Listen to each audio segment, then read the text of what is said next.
ನಮಸ್ಕಾರ ಸ್ನೇಹಿತರೆ, Ram sir 360 YouTube ಚಾನಲ್ಗೆ ಸ್ವಾಗತ. ನೋಡಿ, ಪ್ರತಿದಿನ ಕರೆಂಟ್ ಅಫೇರ್ಸ್ಗೆ ರಾಮ್ ಸರ್ 360 ಯೂಟ್ಯೂಬ್ ಚಾನಲ್ ನೀವು ಸಬ್ಸ್ಕ್ರೈಬ್ ಮಾಡ್ಕೊಳ್ಳಿ ಹಾಗೂ ವಿಡಿಯೋಕ್ಕೆ ಒಂದು ಲೈಕ್ ಕೊಡಿ. ಓಕೆ, ನಿಮ್ಮ ಸ್ನೇಹಿತರಿಗೂ ಶೇರ್ ಮಾಡೋದನ್ನು ಮರಿಬೇಡ್ರಿ. ಹಾಗಾದ್ರೆ ಇವತ್ತಿಂದ ಏಪ್ರಿಲ್ 22 ಮತ್ತು 23 ಕರೆಂಟ್ ಅಫೇರ್ಸ್ನ ರೆಕಾರ್ಡೆಡ್ ಮಾಡಿ ಹಾಕ್ತಾಯಿದ್ದೀನಿ. ಲೈವ್ ಮಾಡೋಕ್ಕಾಗಲಿಲ್ಲ, ಮಳೆ ಇರೋದ್ರಿಂದ. ಓಕೆ, ಪ್ರತಿ ವರ್ಷ ವಿಶ್ವ ಭೂ ದಿನವನ್ನು ಯಾವ ದಿನ ಅಂತ ಆಚರಣೆ ಮಾಡ್ತೀವಿ? When the world earth day celebrated in every year? March 22, May 1, April 22, June 5. ಯಾವುದು? ಏಪ್ರಿಲ್ 22 ಸರಿಯಾದ ಉತ್ತರ. ಏಪ್ರಿಲ್ 22ರಂದೇ ನಾವು ಯಾಕೆ ಆಚರಣೆ ಮಾಡ್ತೀವಿ ನೋಡ್ರಿ? ಪ್ರತಿ ವರ್ಷ ಏಪ್ರಿಲ್ 22ರಂದೇ ವಿಶ್ವ ಭೂ ದಿನವನ್ನು ನಾವು ಯಾಕೆ ಆಚರಣೆ ಮಾಡ್ತೀವಿ?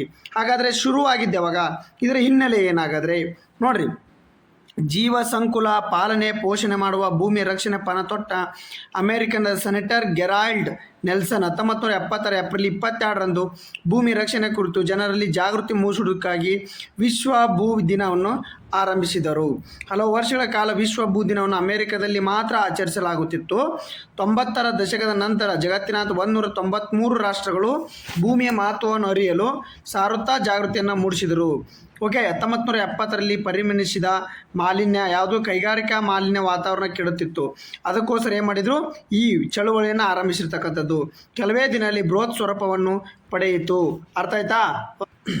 ಈ ವಿಶ್ವ ಭೂ ದಿನದ ಹಾಗಾದರೆ ಇದ್ರ ಉದ್ದೇಶ ಏನಾಗಾದರೆ, ಜಾಗತಿಕ ತಾಪಮಾನ ಏರಿಕೆ, ಹೆಚ್ಚುತ್ತಿರುವ ಈ ತ್ಯಾಜ್ಯ ಪ್ರಕೃತಿ ವೈಪರೀತ್ಯ ನಡುವೆ ಅಳಿದುಳಿದಿರುವ ಭೂಮಿಯನ್ನು ಉಳಿಸಿಕೊಳ್ಳುವುದು ಉದ್ದೇಶವನ್ನು ಹೊಂದಿರತಕ್ಕಂಥದ್ದು. ಓಕೆ, ಪ್ರತಿ ವರ್ಷ ಏಪ್ರಿಲ್ 22ರಂದು 1970 ದಶಕದಲ್ಲಿ ಮೊದಲು ಏಪ್ರಿಲ್ 22ರಂದು ಅಮೆರಿಕದಲ್ಲಿ ಮಾತ್ರ ಇದು ಮಾಡ್ತಿದ್ರು. 1990ರ ನಂತರ ಅಂದರೆ 90ರ ದಶಕದ ನಂತರ 130 ರಾಷ್ಟ್ರಗಳು ಆಚರಣೆ ಮಾಡೋಕ್ಕೆ ಸ್ಟಾರ್ಟ್ ಮಾಡಿರ್ತಕ್ಕಂಥದ್ದು. Okay, next question, very very very very important question. ಇತ್ತೀಚೆಗೆ ಭಾರತದ 99ನೇ ರಾಮ್ಸಾರ್ ತಾಣವಾಗಿ ಘೋಷಿಸಲ್ಪಟ್ಟ ಶೇಖ್ ಝೀಲ್ ಯಾವ ರಾಜ್ಯದಲ್ಲಿದೆ? ನೋಡ್ರಿ, very very important question. Okay, recently declared the India's 99 Ramsar site Shekha Jheel is located in which state ಅಂತ ಕೇಳಿದ್ದಾರೆ. ಯಾವ ಸ್ಟೇಟು? ಉತ್ತರ ಪ್ರದೇಶ್. ಯಾವುದು? ಉತ್ತರ ಪ್ರದೇಶ. ನೋಡಿರಿ, ನೀಟಾಗಿ ಮಾಹಿತಿ ಹೇಳ್ತೀನಿ, ನೀಟಾಗಿ ತಿಳ್ಕೊಡ್ರಿ, ಎಲ್ಲಿ ಮಿಸ್ ಮಾಡ್ಕೊಬೇಡ್ರಿ. ಓಕೆ, ಇದು ಸ್ಥಳ ಎಲ್ಲಿ ಬಂದ್ಬಿಟ್ಟು ಉತ್ತರ ಪ್ರದೇಶ್. ಓಕೆ, ಅಲಿಗರ್ ಜಿಲ್ಲೆಯಲ್ಲಿರ್ತಕ್ಕಂಥದ್ದು. ಓಕೆ, ರಾಮ್ಸಾರ್ ಸಂಖ್ಯೆ ಎಷ್ಟನೇದಿದ್ದು? 99ನೇದು. ಉತ್ತರ ಪ್ರದೇಶದಲ್ಲಿ ಇರ್ತಕ್ಕಂಥದ್ದು 12ನೇ ರಾಮ್ಸಾರ್ ಪ್ರದೇಶ. ಉತ್ತರ ಪ್ರದೇಶದ 12ನೇ ರಾಮ್ಸಾರ್ ಪ್ರದೇಶ. ಓಕೆ, ಪರಿಸರದ ಮಹತ್ವ ನೋಡ್ರಿ, ಸೆಂಟ್ರಲ್ ಏಷ್ಯಾ ಏನು ಏಷ್ಯನ್ ಫ್ಲೈವೇ ಮಾರ್ಗದಲ್ಲಿ ಬರುವ ಪಕ್ಷಿ ಸಂಕುಲಕ್ಕೆ ತಾಣವಾಗಿರ್ತಕ್ಕಂಥದ್ದು ಇದು. ಇದ್ರ ಪರಿಸರ ಮಹತ್ವ, ಇಲ್ಲಿ ಸುಮಾರು 249 ಪಕ್ಷಿಗಳ ಪ್ರಭೇದ ಕಂಡು ಬರ್ತದೆ ಈ ರಾಮ್ಸಾರ್ ತಾಣದಾಗ. ಅದರಲ್ಲಿ 62 ಪ್ರಭೇದ ನೇರವಾಗಿ ಜೌಗು ಪ್ರದೇಶವನ್ನೇ ಅವಲಂಬಿಸಿರ್ತಕ್ಕಂಥದ್ದು. ನಿಮಗೆ ಹೇಳ್ತೀನಿ, ರಾಮ್ಸಾರ್ ತಾಣ ಯಾವಾಗ 1972ರಲ್ಲಿ ರಾಮ್ಸಾರ್ ಎಂಬಲ್ಲಿ ನಡೀತಂತ ಹೇಳಿದ್ದಲ್ಲಿ, ಇರಾನ್ನ ರಾಮ್ಸಾರ್ ಎಂಬಲ್ಲಿ ನಡೆದಿರ್ತಕ್ಕಂಥದ್ದು. ಅದು ಎಲ್ಲರಿಗೂ ಗೊತ್ತೈತಿ, ಅದನ್ನು ಬಿಡ್ರಿ. ಇಲ್ಲಿ ವಿಶೇಷತೆ ಏನು ತಿಳ್ಕೊರಿ. ಓಕೆ, ಇದು ಭಾಗಶಃ ಮಾನವ ನಿರ್ಮಿತ ಜೌಗು ಪ್ರದೇಶವಾಗಿದ್ದು, ಭಾಗಶಃ ಏನು ಮಾನವ ನಿರ್ಮಿತ ಜೌಗು ಪ್ರದೇಶವಾಗಿರ್ತಕ್ಕಂಥದ್ದು. ಓಕೆ, 1950ರಲ್ಲಿ ನೋಡ್ರಿ, ಮೆಲ್ಗಂಗಾ ಕಾಲುವೆ ನಿರ್ಮಾಣದ ಸಮಯದಲ್ಲಿ ಇದು ರೂಪುಗೊಂಡಿರ್ತಕ್ಕಂಥದ್ದು. ಯಾವುದು? ಅಲಿಗರ್ನಲ್ಲಿರ್ತಕ್ಕಂಥದ್ದು ಇದು. ಇದೇನು ರಾಮ್ಸಾರ್ ತಾಣ. ಪ್ರಾಣಿ ಸಂಕುಲ ನೋಡ್ರಿ, ಇಲ್ಲಿ ಬಾರ್ ಹೆಡೆಡ್ ಗೂಸ್ ಮತ್ತು ಪೈಟೆಂಟ್ ಸ್ಟಾರ್ಕ್ ಮತ್ತು ವಿವಿಧ ಜಾತಿಯ ಬಾತುಕೋಳಿಗಳು ಚಳಿಗಾಲದಲ್ಲಿ ವಲಸೆ ಬರತಕ್ಕಂಥವು. ಅಲ್ಲದೆ ಇಲ್ಲಿ ಗಂಗಾ ಸಾಫ್ಟ್ ಶೆಲ್ಡ್ ಆಮೆ ಸೇರಿದಂತೆ 3 ಬಗೆಯ ಅಳಿವಿನಂಚಿಲಿರುವ ಆಮೆ ಪ್ರಭೇದಗಳಿಗೆ ಇದು ಆಶ್ರಯ ತಾಣವಾಗಿರ್ತಕ್ಕ. ಯಾವುದು? Soft shelled, Ganga soft shelled ಅಳಿವಿನಂಚಿರ್ತಕ್ಕಂಥದ್ದು. ಓಕೆ, ನೋಡಿ ಇನ್ನೊಂದು ಸ್ವಲ್ಪ ಹೆಚ್ಚಿಗೆ ಮಾಹಿತಿ ನೋಡ್ಕೊಡ್ರಿ. 2026ರಲ್ಲಿ ಸೇರ್ಪಡೆಯಾದ ತಾಣಗಳು ಯಾವ್ಯಾವು ಅಂತಂದರೆ, ಈಗ 99ನೇ ಸ್ಥಾನ ಶೇಖಿಲಾ. ಯಾವುದು? ಏಪ್ರಿಲ್ 22, 2026. ಇದು ಉತ್ತರ ಪ್ರದೇಶದ ಅಲಿಗರ್ ಜಿಲ್ಲೆ ಇರತಕ್ಕಂಥದ್ದು. ಪಟ್ನಾ ಪಕ್ಷಿಧಾಮ. ಪಟ್ನಾ ಅಂದ ತಕ್ಷಣ ಬಿಹಾರಿಗೆ ಹೋಗ್ಬೇಡ್ರಿ, ಅಲ್ಲಿ ಉತ್ತರ ಪ್ರದೇಶದ ಏಟಾ ಜಿಲ್ಲೆಯಲ್ಲಿ ಇರ್ತಕ್ಕಂಥದ್ದು. ಜನವರಿ 2026ರಲ್ಲಿ ಸೇರ್ಪಡೆ ಆಗಿರ್ತಕ್ಕಂಥದ್ದು. ನೆಕ್ಸ್ಟು ಜಾರಿದಂಡ್. ಇದು ಗುಜರಾತ್ನ ಕಚ್ನಲ್ಲಿರ್ತಕ್ಕಂಥ ಜಿಲ್ಲೆ. ನೋಡ್ರಿ, ಜಿಲ್ಲೆಯಲ್ಲಿರ್ತಕ್ಕ ಜನವರಿ 2026ರಲ್ಲಿ ರಾಮ್ಸಾರ್ ಪಟ್ಟಿಗೆ ಇವು 3 ಸೇರಿರ್ತಕ್ಕಂಥದ್ದು. 2026ರಲ್ಲಿ ಕ್ವಶನ್ ಆಗಿದೆ, SDAದೊಳಗಡೆ ಕ್ವಶನ್ ಆಗೈತೆ ಕರೆಂಟ್ ಅಫೇರ್ಸು. ಇನ್ನೊಮ್ಮೆ ನೋಡ್ಕೊಡ್ರಿ. ಈಗ ಎಷ್ಟದು? ಟೋಟಲ್ 99 ಅದು. ಓಕೆ, ಓಕೆ ನೋಡ್ರಿ, ಭಾರತ ರಾಮ್ಸರ್ ತಾಣಗಳ ಪ್ರಸ್ತುತ ಸ್ಥಿತಿಗತಿ ನೋಡೋದಾದರೆ ಅತಿ ಹೆಚ್ಚು ತಾಣಗಳನ್ನು ಹೊಂದಿರುವ ರಾಜ್ಯ ಯಾವುದಾದರೆ ತಮಿಳುನಾಡು 16. ಓಕೆ, ಉತ್ತರ ಪ್ರದೇಶದ ಸ್ಥಾನ ಶೇಖ್ ಜಿಲ್ ಇತ್ತೀಚೆಗೆ 12 ಸೇರ್ಪಡೆಯಾಗಿರುತ್ತೆ. ರಾಮ್ಸರ್ ಸಮಾವೇಶ ನಡೆದಿರ್ತಕ್ಕಂಥದ್ದು ಯಾವಾಗ? ಫೆಬ್ರವರಿ 2, 1971 ರಂದು ಇರಾನ್ ರಾಮ್ಸರ್ನಲ್ಲಿ ಸಹಿ ಮಾಡಲಾಯಿತು. ಹಾಗಾದರೆ ಕರ್ನಾಟಕದಲ್ಲಿರ್ತಕ್ಕಂಥ ರಾಮ್ಸರ್ ತಾಣಗಳು ನೋಡ್ರಿ, ಅಘನಾಶಿ ಮುಖಜ ಭೂಮಿ ಹಾಕಿರ್ತಕ್ಕಂಥದ್ದು 2024ರಲ್ಲಿ ಸೇರ್ಪಡೆ ಉತ್ತರ ಕನ್ನಡದಾಗಿ. ಮಗಡಿ ಕೆರೆ ಸಂರಕ್ಷಣಾ ಯಾವುದು ಗದಗ ಜಿಲ್ಲೆ 2024ರಲ್ಲಿ ಸೇರ್ಪಡೆ. ಅಕ್ಕ ಸಮುದ್ರ ಪಕ್ಷಿ ಸಂರಕ್ಷಣಾ ಮೀಸಲು ವಿಜಯನಗರ ಜಿಲ್ಲೆ 2024ರಲ್ಲಿ ಸೇರ್ಪಡೆ. ರಂಗನತಿಟ್ಟು ಪಕ್ಷಿಧಾಮ 2022ರಲ್ಲಿ ಸೇರ್ಪಡೆ. ಕರ್ನಾಟಕದ ಮೊದಲ ತಾಣ ಮಂಡ್ಯದಲ್ಲಿ ಇರ್ತಕ್ಕಂಥದ್ದು. ಓಕೆ, ಇಷ್ಟು ಮಾಹಿತಿ ನೀವು ತಿಳ್ಕೊಡ್ರಿ. ಹಾಗಾದರೆ ನೆಕ್ಸ್ಟ್ ಕ್ವಶನ್ ನೋಡ್ರಿ, ಇತ್ತೀಚೆಗೆ ಕರ್ತೃತ್ವ ನೋಡ್ರಿ, ಇತ್ತೀಚೆಗೆ which Udupi based writer recently own the ಕರ್ತೃತ್ವ ನೋಡ್ರಿ, ಕರ್ತೃತ್ವ ಸನ್ಮಾನ್ ಪ್ರಶಸ್ತಿಯನ್ನು ಅವಾರ್ಡ್ ಭಾಜನರಾದ ಉಡುಪಿಯ ಲೇಖಕಿ ಯಾರಂತ ಕೇಳಿದ್ದಾರೆ. ಯಾರಾಗಾದರೆ ನೋಡ್ರಿ, ಕೋಲ್ಕತ್ತಾದ ಭಾರತೀಯ ಭಾಷಾ ಪರಿಷತ್ ನೀಡ್ತಕ್ಕಂಥ ಒಂದು ಕರ್ತೃತ್ವ ಸನ್ಮಾನ್ ಪ್ರಶಸ್ತಿಗೆ ಉಡುಪಿ ಲೇಖಕಿ ವೈದೇಹಿಯವರು ಏನು ಸೆಲೆಕ್ಟ್ ಆಗಿರ್ತಕ್ಕಂಥದ್ದು ನೋಡ್ರಿ. ವೈದೇಹಿ ಕರ್ತೃತ್ವ ಸಮಗ್ರ ಸನ್ಮಾನ ಪ್ರಶಸ್ತಿಗೆ ಯಾರು ನೀಡ್ತಾರೆ? ಇದನ್ನು ಕೋಲ್ಕತ್ತಾದ ಭಾರತೀಯ ಭಾಷಾ ಪರಿಷತ್ ನೀಡುವ ಪ್ರತಿಷ್ಠಿತ ಕರ್ತೃತ್ವ ಸಮಗ್ರ ಸನ್ಮಾನ ಪ್ರಶಸ್ತಿಗೆ ಉಡುಪಿಯ ಲೇಖಕಿ ವೈದೇಹಿ ಭಾಜನರಾಗಿರ್ತಕ್ಕಂಥದ್ದು. ಪ್ರಶಸ್ತಿ ಮೊತ್ತ 1 ಲಕ್ಷ ರು ಗೌರವಧನ ಮತ್ತು ಮೇ 1ರಂದು ಕೋಲ್ಕತ್ತಾದಲ್ಲಿ ನಡೆಯುವ ಸಮಾರಂಭದ ಬಂಗಾಳಿ ಲೇಖಕಿ ರಾಮ್ ಕುಮಾರ್ ಮುಖ್ಯೋಪಾಧ್ಯಾಯರ ಪ್ರಶಸ್ತಿ ಪ್ರದಾನ ಮಾಡಿರ್ತಕ್ಕಂಥದ್ದು. Okay, S. ನೆಕ್ಸ್ಟ್ ಬರ್ರಿ, ಇದು ಇಂಪಾರ್ಟೆಂಟು. ಭಾರತೀಯ ಕಡಲ ವಿಮಾ ಪೂಲ್ ಸ್ಥಾಪನೆಯ ಮುಖ್ಯ ಉದ್ದೇಶ. What is the main object of establishing the Indian marine insurance pool ಅಂತ ಕೇಳಿದ್ದಾರೆ. ಇತ್ತೀಚೆಗೆ ಏನು ಯುದ್ಧ ನಡೀತೈತಲ್ಲ, ಹಡಗುಗಳಿಗೆ ವಿಮಾ ಪೂಲ್ ಅಂತೇಳಿ ಒಂದು ಸ್ಕೀಮ್ ತಂದಿರತಕ್ಕಂಥದ್ದು, ಒಂದು ಉಪಕ್ರಮ. ಇದು ಏನಂದರೆ ಹಡಗುಗಳ ಸಮಗ್ರ ವಿಮಾ ರಕ್ಷಣೆ ನೀಡುವ ಮತ್ತು ವಿದೇಶಿ ಅವಲಂಬನೆ ಕಡಿಮೆ ಮಾಡ್ತಕ್ಕಂಥದ್ದು. ನೋಡ್ರಿ, ಇದನ್ನು ಕೇಳ್ಬೋದು. ಅದಕ್ಕೋಸ್ಕರನೇ ಭಾರತೀಯ ಕಡಲ ವಿಮಾ ಪೂಲ್ ಅಂತೇಳಿ ನಿಮಗೆ ಪ್ರಚಲಿತ ಘಟನೆಗಳಲ್ಲಿ ಹಾಕಿರ್ತಕ್ಕಂಥದ್ದು. ನಿಮಗೆ ಎಲ್ಲಿ ಸಿಗಂಗಿಲ್ಲ ಇದು ಮಾಹಿತಿ, ನೀಟಾಗಿ ತಿಳ್ಕೊಡ್ರಿ. ಏನಂತಂದರೆ ಭಾರತೀಯ ಕಡಲ ವಿಮಾ ಪೂಲ್ ಅಥವಾ BMI ಪೂಲ್ ಎಂಬುದು ಭಾರತೀಯ ಧ್ವಜ ಹೊಂದಿರುವ, ಭಾರತ ನಿಯಂತ್ರಣದಲ್ಲಿರುವ ಅಥವಾ ಭಾರತಕ್ಕೆ ಬರುವ ಹಡಗುಗಳಿಗೆ ಸಮಗ್ರ ವಿಮಾ. ಅಂದರೆ ನಡಬಾರ್ಕ್ ಬರುವಾಗ ಏನಾರ ಡ್ಯಾಮೇಜ್ ಆಯ್ತಂದರೆ ಅದಕ್ಕೆ ವಿಮೆಯನ್ನು ಕೊಡ್ತಕ್ಕಂಥದ್ದು. ಬೇರೆ ದೇಶದ ಹಡಗು ಸರಕು ಸಾಗಾಣಿಕೆ ತುಂಬಿಕೊಂಡು ನಮ್ಮ ದೇಶಕ್ಕೆ ಬರುವಾಗ ಅಲ್ಲೇನು ಡ್ಯಾಮೇಜ್ ಆಯ್ತಂದ್ರಕ್ಕೆ ವಿಮೆಯನ್ನು ಘೋಷಿಸ್ತಕ್ಕಂಥದ್ದು. ಓಕೆ, ಉದ್ದೇಶ ಏನು? ಅಂತಾರಾಷ್ಟ್ರೀಯ ಪ್ರೊಟೆಕ್ಷನ್ ಆ್ಯಂಡ್ ಇಂಡೆಮ್ನಿಟಿ ಕ್ಲಬ್ಗಳ ಮೇಲಿನ ಭಾರತೀಯ ಹಡಗು ಉದ್ಯಮದ ಅವಲಂಬನೆಯನ್ನು ಹೋಗಲಾಡಿಸುವುದು, ಅಪಾಯಕಾರಿ ಸಮುದ್ರ ಮಾರ್ಗದಲ್ಲಿ ಸಂಚರಿಸುವ ಹಡಗುಗಳಿಗೆ ಕೈಗೆಟುವ ದರದಲ್ಲಿ ವಿಮೆ ಒದಗಿಸತಕ್ಕಂಥದ್ದು ಇದರ ಮೇನ ಉದ್ದೇಶ. ನೋಡಿ, ಸರ್ಕಾರಿ ಗ್ಯಾರಂಟಿ. ಭಾರತ ಸರ್ಕಾರ ಈ ಯೋಜನೆಗೆ 12,980 ಕೋಟಿ ರುಗಳ ಬೃಹತ್ ಆರ್ಥಿಕ ಬೆಂಬಲವನ್ನು ನೀಡಿರ್ತಕ್ಕಂಥದ್ದು. ಪ್ರಾಮುಖ್ಯತೆ ಏನಾಗಾದರೆ ಯಾವುದೇ ಕಾರಣಕ್ಕೂ ಅಂತಾರಾಷ್ಟ್ರೀಯ ವಿಮಾ ಸಂಸ್ಥೆಗಳು ವಿಮೆಯನ್ನು ನಿರಾಕರಿಸಿದರು ಈ ಪೂಲ್ ಮೂಲಕ ಭಾರತ ಇಂಧನ ಮತ್ತು ವ್ಯಾಪಾರ ಹರಿವು ಯಾವುದೇ ಅಡೆತಡೆಯಿಲ್ಲದೆ ಮುಂದುವರಿಸ್ತಕ್ಕಂಥದ್ದು. ಈಗ ನಮ್ದು ಇಂಧನ ಕ್ರಿಟಿಸೈಸ್ ಆಗೈತಲ್ಲ, ಅದಕ್ಕೋಸ್ಕರ. ಓಕೆ, ನೆಕ್ಸ್ಟ್ ಸ್ಪೀಡಾಗಿ ನೀಟಾಗಿ ಕರೆಂಟ್ ಅಫೇರ್ಸ್ ನೋಡ್ರಿ, ಸುಮ್ಮನೆ ಟೈಮ್ ವೇಸ್ಟ್ ಮಾಡೋದು ಬೇಡ. ಓಕೆ, ಟಿಮ್ ಕುಕ್ ಅವರ ನಂತರ ಆ್ಯಪಲ್ ಕಂಪ್ನಿಯ ಹೊಸ CEO ಆಗಿ ನೋಡ್ರಿ, ಆ್ಯಪಲ್ ಕಂಪ್ನಿ ಭಾಳ ಸರಿ ಕ್ವಶನ್ ಕೇಳಿದಾನೆ ಇದನ್ನು. ಓಕೆ, ಟಿಮ್ ಕುಕ್ ಅವರ ನಂತರ ಆ್ಯಪಲ್ ಕಂಪ್ನಿಯ ಹೊಸ CEO ಆಗಿ ಯಾರು ಅಧಿಕಾರಕ್ಕೆ ವಹಿಸಿಕೊಂಡಿದ್ದಾರೆ? ನ್ಯೂ CEO ಆಫ್ ಆ್ಯಪಲ್ ಯಾರು? Steve Jobs, Elon Musk, Sundar Pichai, John Turner. ಯಾರು? ಜಾನ್ ಟರ್ನರ್ ಅವರು. ನೋಡ್ರಿ, ಜಾನ್ ಟರ್ನರ್ ಅವರು. ಏನಿದು ಮಾಹಿತಿ ನೋಡ್ರಿ. ಐಫೋನ್ ತಯಾರಕ ಕಂಪನಿ ಆ್ಯಪಲ್ನ CEO ಟಿಮ್ ಕುಕ್ ಅವರು ತಮ್ಮ ಸ್ಥಾನದಿಂದ ಕೆಳಗಿಳಿಯಲಿದ್ದಾರೆ. CEO ಹುದ್ದೆಗೆ ಮೊದಲು ಯಾರಿದ್ರಾಗರೆ ಟಿಮ್ ಕುಕ್ ಅವರು ಇರ್ತಕ್ಕಂಥವ್ರು ಮೊದಲು. ಈಗ ಯಾರು ಬಂದರೆ ನೋಡ್ರಿ, ಕಂಪನಿಯ ಬಹುಪಾಲದಿಂದ ಕೆಲಸ ಮಾಡುತ್ತಿರುವ ಜಾನ್ ಟರ್ನರ್ ಅವರು ಬರಲಿದ್ದಾರೆ. ಟಿಮ್ ಕುಕ್ ಅವರು CEO ಹುದ್ದೆಯಲ್ಲಿ 1.5 ದಶಕದಿಂದ ಇದ್ದರು. ಈ ಅವಧಿಯಲ್ಲಿ ಕಂಪನಿಯ ಸ್ಥಿರವಾದ ಬೆಳವಣಿಗೆಯನ್ನು ದಾಖಲಿಸಿರ್ತಕ್ಕಂಥದ್ದು. ಓಕೆ, ಟಿಮ್ ಕುಕ್ ನಂತರ ಟರ್ನರ್ ಅವರು, ಜಾನ್ ಟರ್ನರ್ ಅವರು ಹೊಸ CEO ಆಗಿ ಏನು ಮಾಡ್ತಿದ್ದಾರೆ? ಅರ್ಥ ಆಯ್ತಾ? CEO ಆಗಿ ಅಪಾಯಿಂಟ್ ಆಗಿರ್ತಕ್ಕಂಥದ್ದು ಆ್ಯಪಲ್ ಕಂಪ್ನಿಗೆ. ಓಕೆ, ನೆಕ್ಸ್ಟ್ ಇದು ಇಂಪಾರ್ಟೆಂಟ್ ನೋಡಿರಿ. ಇದು ಕ್ವಶನ್ ನೀವು ನೀಟಾಗಿ ಓದ್ಕೊಳ್ಳಲ್ಲ, ಬಟ್ ಇದು ಕ್ವಶನ್ ಕೇಳ್ಬೋದು. ಏನಂತಂದರೆ ಜಪಾನ್ ಇತ್ತೀಚೆಗೆ ತನ್ನ ರಕ್ಷಣಾ ನೀತಿಯನ್ನು ಯಾವ ಮಹತ್ವ ಬದಲಾವಣೆಯನ್ನು ಮಾಡಿರ್ತಕ್ಕಂಥದ್ದು. ನೋಡಿರಿ, ಹಿರೋಶಿಮಾ ನಾಗಾಸಕಿ ಮೇಲೆ ಏನು ಬಾಂಬ್ ನಡೆಸಿತ್ತಲ್ಲ, ಯಾವುದು ಅಮೇರಿಕಾ ಬಾಂಬ್ ನಡೆಸಿತ್ತಲ್ಲ, ಅವಾಗ ಏನು ಮಾಡಿತ್ತಂತಂದರೆ ಒಂದು ಒಪ್ಪಂದಕ್ಕೆ ಬಂದಿತ್ತು. ಏನು ಒಪ್ಪಂದಕ್ಕೆ ಬಂದಿತ್ತಂತಂದರೆ ಜಪಾನ್ ಇತ್ತೀಚೆಗೆ ತನ್ನ ರಕ್ಷಣಾ ನೀತಿಯನ್ನು ಯಾವ ಮಹತ್ವ ಬದಲಾವಣೆ ಮಾಡಿತ್ತಂದರೆ ಮಾರಕ ಶಸ್ತ್ರಾಸ್ತ್ರ ರಫ್ತಿನ ಮೇಲಿದ್ದ ನಿಷೇಧವನ್ನು ತೆರವುಗೊಳಿಸಿರ್ತಕ್ಕಂಥ ನಿರ್ಧಾರ ಮಾಡೈತೆ. ಎದಕ್ಕಂತ ಅಂತಂದರೆ ಸೆಕೆಂಡ್ ವರ್ಲ್ಡ್ ವಾರ್ನ್ಯಾಗ ಏನಾಗಿತ್ತು ರೀ ನೋಡ್ರಿ, ಸೆಪ್ಟೆಂಬರ್ 1945 ಏನು ವರ್ಲ್ಡ್ ವಾರ್ ಸೆಕೆಂಡ್ ಸ್ಟಾರ್ಟ್ ಆಗಿತ್ತು. 1945 second world war.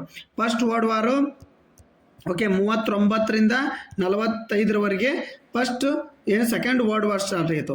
1918ರಿಂದ first world war start ಆಗಿತ್ತು. ಅರ್ಥ ಆಯ್ತಾ? ಸ್ಟಾರ್ಟಿಂಗ್ ಡೇಟ್ ಇದು 1933ರಲ್ಲಿ ಜರ್ಮನಿಯಿಂದ ಸ್ಟಾರ್ಟ್ ಆಗಿರ್ತಕ್ಕ. 1945 ಸೆಪ್ಟೆಂಬರ್ 2ರಂದು ಸೆಕೆಂಡ್ ವರ್ಲ್ಡ್ ವಾರ್ ಮುಗೀತು. ಅಲ್ಲಿ ಹಿರೋಶಿಮಾ ನಾಗಾಸಾಕಿ ಮೇಲೆ ಬಾಂಬ್ ಹಾಕಿದ್ರು, ಬಾಂಬ್ ಗೊತ್ತಾಯ್ತು ನಿಮಗೆ. ಅಮೇರಿಕ ಬಾಂಬ್ ಹಾಕಿತ್ತು. ಅವಾಗ ಏನು ಜಪಾನಕ್ಕೆ ನಾವು ಸೆಕ್ಯೂರಿಟಿ ಕೊಡ್ತೀವಿ, ಅವ್ರು ಯಾವುದೇ ಶಸ್ತ್ರಾಸ್ತ್ರಗಳನ್ನು ರಫ್ತು ಮಾಡುವಂಗಿಲ್ಲ ಬೇರೆ ದೇಶಕ್ಕೆ ಅಂತೇಳಿ ಒಪ್ಪಂದಕ್ಕೆ ಜಪಾನನ್ನ ಏನು ಮಾಡಿತ್ತು, ಅವ್ರ ಸಾವು ನೋವುಗಳ ನಡುವೆ ಒಂದು ನಿರ್ಬಂಧ ತಾನೇ ನಿರ್ಬಂಧ ಹಾಕಿತ್ತು. ಆ ನಿರ್ಬಂಧನ ಈಗ ಒಡೆದು ಹಾಕಿರ್ತಕ್ಕಂಥದ್ದು ಇಂಪಾರ್ಟೆಂಟ್, ಜಾಗತಿಕವಾಗಿ ಇಂಪಾರ್ಟೆಂಟು. ಆದರೆ ನೋಡ್ರಿ, ಜಪಾನ್ ರಕ್ಷಣಾ ನೀತಿಯಲ್ಲಿ ಬದಲು. ನೋಡ್ರಿ ಇನ್ನೊಂದು ಕ್ವಶನ್, ಜಪಾನನ ನೂತನವಾಗಿ ಆಯ್ಕೆಯಾಗಿರ್ತಕ್ಕಂಥ ಪ್ರಧಾನಿ ಆಗಿರ್ತಕ್ಕಂಥದ್ದು. ನೋಡ್ರಿ, ಜಪಾನ್ ತನ್ನ ರಕ್ಷಣಾ ನೀತಿಯಲ್ಲಿ ಬದಲಾವಣೆ ತಂದಿದ್ದು ಮಾರಕ ಶಸ್ತ್ರಾಸ್ತ್ರ ರಫ್ತಿನಲ್ಲಿ ನಿಷೇಧ ಮಂಗಳವಾರ ಅಧಿಕ ತೆರವುಗೊಳಿಸಿರ್ತಕ್ಕಂಥ. 2ನೇ ಮಹಾಯುದ್ಧದ ನಂತರ ಜಪಾನಿ ಪಾಲಿಸಿಕೊಂಡು ಬಂದಿದ್ದ ನೋಡ್ರಿ ಪೆಸಿಫಸ್ಟ್ ನೀತಿಯನ್ನು ಬದಿಗೊತ್ತಿ ಇದೀಗ ಫೈಟರ್ ಜೆಟ್ಗಳು, ಕ್ಷಿಪಣಿ, ಯುದ್ಧ ನೌಕೆ ರಫ್ತಿಗೆ ಅನುಮತಿ ನೀಡತಕ್ಕಂಥದ್ದು. ನೋಡ್ರಿ, ಇದರಿಂದ ನಮ್ಮ ಇಂಡಿಯಾಗೂ ಹೆಲ್ಪ್ ಆಗ್ಬೋದು.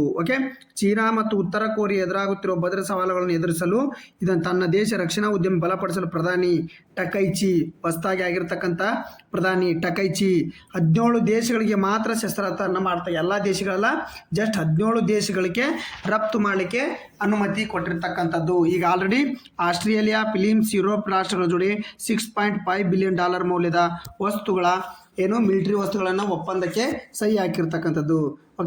ನೆಕ್ಸ್ಟ್, ಈ ವರ್ಷದ ಶ್ರೀ ರಾಜೇಶ್ವರಿ ಪ್ರಶಸ್ತಿ, ದತ್ತಿ ಪ್ರಶಸ್ತಿ, ಇದಕ್ಕೇನು ಕೇಳೋಂಗಿಲ್ಲ, ಬಟ್ ಒಂದು ರೌಂಡ್ ನೋಡ್ಕೊಂಡ್ಬಿಡ್ಬೇಕು. ಯಾಕಂದರೆ ಕರ್ನಾಟಕದ ಎಕ್ಸಾಮ್ KPSC PPSC ಓದ್ತಿರ್ತೀರಿ ನೀವು, ಅಲ್ಲಿ ಬಾಕಿ ಹೇಳ್ತಾನೆ KPSC ಎಕ್ಸಾಮ್ನಾಗ. ನೋಡ್ರಿ, ವಿದ್ಯಾಧೀಶ ತೀರ್ಥರು, ನರಸಿಂಹ ತಂತ್ರಿ, ವಿದ್ಯಮಾನ ತೀರ್ಥರು, ಪಲಿಮಾರ್ ಶ್ರೀಗಳು. ಯಾರಾಗಾದರೆ ನೋಡ್ರಿ, ಶ್ರೀ ರಾಜ್ಯ ಪ್ರಶಸ್ತಿಗೆ ತತ್ತಿ ಉಡುಪಿ ಜಿಲ್ಲೆಯ ಶ್ರೀ ಪಲಿಮಾರ ಮಠಾಧೀಶರ ವಿದ್ಯಾಧೀಶ ತೀರ್ಥರು ನೀಡುವ ಶ್ರೀ ರಾಜೇಶ್ವರ ಪ್ರಶಸ್ತಿಗೆ ಕುಡುಪು ಶ್ರೀದಂತ ಪದ್ಮನಾಭ ದೇವಸ್ಥಾನ ತಂತ್ರಿ ಕುಡುಪ ನರಸಿಂಹರು ಅವರು ಆಯ್ಕೆಯಿರ್ತಕ್ಕಂಥದ್ದು. ನರಸಿಂಹ ತಂತ್ರಿ ಅವರು ಆಯ್ಕೆ ಆಗಿರ್ತಕ್ಕಂಥದ್ದು. ಯಾರು? ನರಸಿಂಹ ತಂತ್ರಿ. ನೋಡ್ರಿ, ಪದ್ಮನಾಭ ದೇವಸ್ಥಾನದ ತಂತ್ರಿ ಕುಡುಪು ನರಸಿಂಹ ಅವರು ಅವ್ರನ್ನ ಆಯ್ಕೆ ಮಾಡಿರ್ತಕ್ಕಂಥದ್ದು. ಪ್ರಶಸ್ತಿ ಮೊತ್ತ ಎಷ್ಟು? 50,000 ಇದೆ. ಏಪ್ರಿಲ್ 20ರಂದು ವಿದ್ಯಮಾನ ತೀರ್ಥ ತ್ರಿಪಾದ ಆರಾಧನಾ ಕಾರ್ಯಕ್ರಮದಲ್ಲಿ ಈ ಪ್ರಶಸ್ತಿಯನ್ನು ಅವ್ರಿಗೆ ಕೊಡಲಿಕ್ಕೆ ನಿರ್ಧಾರ ಮಾಡಿರ್ತಕ್ಕಂಥದ್ದು. ಶ್ರೀ ರಾಜೇಶ್ವರಿ ಪ್ರಶಸ್ತಿ ತತ್ರಿ ಆಯ್ಕೆ ಆಗಿರ್ತಕ್ಕಂಥದ್ದು. ನೆಕ್ಸ್ಟ್ ಕ್ವಶನ್ ನೋಡ್ರಿ, ಇಂಪಾರ್ಟೆಂಟ್ ಇದು. ಇಂಪಾರ್ಟೆಂಟ್. ಸಮುದ್ರದ ಆಳದಲ್ಲಿ ಅಡಗಿರುವ ಅದೃಶ್ಯ ಪ್ರವಾಹಗಳನ್ನು ಪತ್ತೆ ಹಚ್ಚಲು ಯಾವ ಹೊಸ ತಂತ್ರಜ್ಞಾನ? ಅಂದರೆ ಈಗ ಸಮುದ್ರ ಆಳದಲ್ಲಿ ಒಂದು ಪ್ರವಾಹ ಆಗುತ್ತೆ ಅಂತ ತಿಳ್ಕೊಡ್ರಿ. ಈಗ ಸಮುದ್ರದಿಂದನೇ ಪ್ರವಾಹ ಆಗ್ಬೇಕಾ? ಏನು ಭೂಮಿ ಮೇಲೆ ಪ್ರವಾಹ ಆಗಲ್ಲ, ಸಮುದ್ರದಿಂದ ಭೂಮಿ ಮೇಲೆ ನೀರು ಬರಬೇಕು. ಅವಾಗ ಆಲ್ರೆಡಿ ಅಡ್ವಾನ್ಸ್ ಅದನ್ನು ಸಮುದ್ರ ಆಳ ಪ್ರವಾಹ ಆಗುತ್ತೆ. ಸಮುದ್ರ ಆಳದಲ್ಲಿ ಒತ್ತಡ ಆದಾಗ, ಪ್ಲೇಟ್ಗಳು ಒತ್ತಡ ಆದಾಗ ಅಥವಾ ಪ್ಲೇಟ್ಗಳು ಸರಿದಾಡಿದಾಗ ಫಸ್ಟು ಭೂಕಂಪನದಿಂದ ಪ್ರವಾಹ ಆಗುತ್ತೆ. ಕರೆಕ್ಟ್.